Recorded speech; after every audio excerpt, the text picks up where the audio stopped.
السلام علیکم فرینڈز، کیا حال ہے؟ رانی کی دنیا میں خوش آمدید جی۔ تو فرینڈز، آج ہم ہسٹری کے بارے میں بات کریں گے کہ ابراہیم پاشا کون تھا اور وہ ایک غلام سے وزیر کیسے بنا اور اس کی موت کیسے ہوئی۔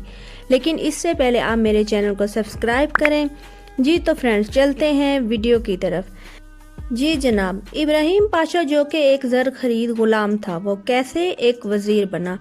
سن 1493 عیسوی میں شمالی یونان کے شہر پارگلا اتھوڈوگ میں مسیحی خاندان میں پیدا ہونے والے بچے کا نام ابراہیم رکھا گیا۔ اس بچے کا باپ ایک ملاح تھا۔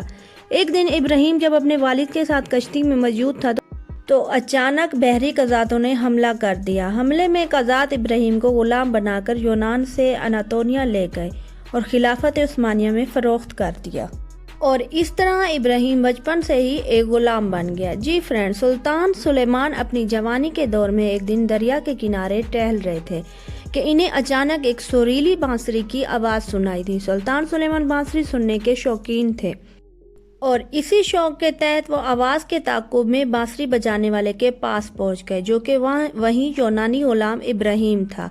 ابراہیم موسیقی کا ماہر تھا اور سلیمان موسیقی کا شیدائی تھا، اور دونوں کا یہ شوق ان دونوں کو قریب لے آیا، اور ابراہیم نے سلطان سلیمان کے کہنے پر اسلام قبول کر لیا، اور یوں پارگلی پاشا اور سلیمان سلطان کی درمیان دوستی ہو گئی، اور ان دونوں نے ایک دوسرے سے وعدہ کیا کہ کبھی بھی ایک دوسرے کی جان نہیں لیں گے۔ اس طرح ابراہیم سلطان کے ساتھ محل میں ان حصوں میں وقت گزارنے لگا جہاں عثمانی شہزادوں کی تربیت ہوتی تھی، جس وجہ سے ابراہیم کثیر لسانی علوم کا ماہر بن گیا تھا۔ فرینڈز، 1520 عیسوی میں جب سلطان سلیمان نے سلطنت عثمانیہ کا تاج پہنا تو ابراہیم پارگلی سلطان کا مصائب خاص بن گیا اور سلطان کی خوابگاہ کی سیکیورٹی سونپ دی گئی۔ سلطان سلیمان نے سن 1523 عیسوی میں ابراہیم پاشا کو وزیر اعظم اور تمام سپاہیوں کا کمانڈر بنا دیا، اور پھر 1523 عیسوی میں ہی ابراہیم پاشا کی شادی سلطان سلیمان کی بہن ختیجہ سلطان سے ہو گئی، اور یوں یہ دوستی رشتہ داری میں بدل گئی۔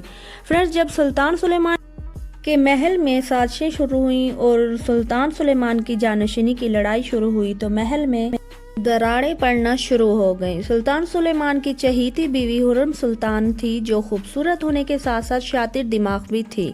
حرم سلطان چاہتی تھی کہ سلطان سلیمان کا جانشین اس کا بیٹا بنے، جبکہ ابراہیم پاشا سلیمان سلطان کا بڑا بیٹا مصطفیٰ کو جانشین بنوانا چاہتا تھا، جو حرم سلطان کا سوتیلا بیٹا تھا، اور یوں حرم اور ابراہیم آمنے سامنے ہو کر دشمن بن گئے۔ حرم سلطان نے سلطان سلیمان کو مختلف طریقوں، مقبروں اور بہانوں سے یہ ظاہر کروایا کہ ابراہیم پارگلی سلطان سلیمان کے خلاف بغاوت کر رہے ہیں، اور اپنے نام کے ساتھ سلطان کا اضافہ کر کے خود کو نیا سلطان ظاہر کر رہے ہیں، جسے سن کر سلطان سلیمان نے اپنے لیے بہت توہین سمجھا، اور پھر سن 1553 عیسوی کو سلطان سلیمان نے غداری کے جرم میں ابراہیم پاشا کو موت کی سزا دے دی، اور یوں حرم سلطان کی ایک چال کامیاب ہو گئی۔ فرینڈ، سلطان سلیمان نے ایک دن ابراہیم پاشا کو شاہی خوابگاہ میں ایک دعوت دی اور وہیں رہنے کا کہا۔ ابراہیم بہت خوش ہوئے اور اسی رات اسی شاہی خوابگاہ میں سلطان کے جلادوں نے ابراہیم پاشا کو موت دے دی۔ بعد میں سلطان سلیمان کو ابراہیم کی موت کا بہت افسوس ہوا، جس کی جھلک ان کی لکھی گئی نظموں میں نظر آتی ہے، مگر سلطان سلیمان اپنی بیوی کی باتوں میں آ کر نہ صرف اپنے بچپن کا دوست کھو چکے تھے، بلکہ سلطنت عثمانیہ ایک باصلاحیت اور مخلص وزیر اعظم سے بھی محروم ہو گئی تھی۔ جی تو جناب، یہ تھی ابراہیم پاشا کی پوری زندگی کی سٹوری، جس نے اپنی پوری زندگی ایک سلطنت کو وقف کر دی اور آخر میں ایک عورت کی سازش کا شکار ہو گیا۔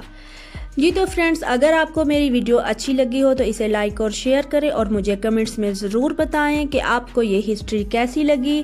ملتے ہیں نیکسٹ ویڈیو میں نیو اپڈیٹ کے ساتھ۔ اللہ حافظ۔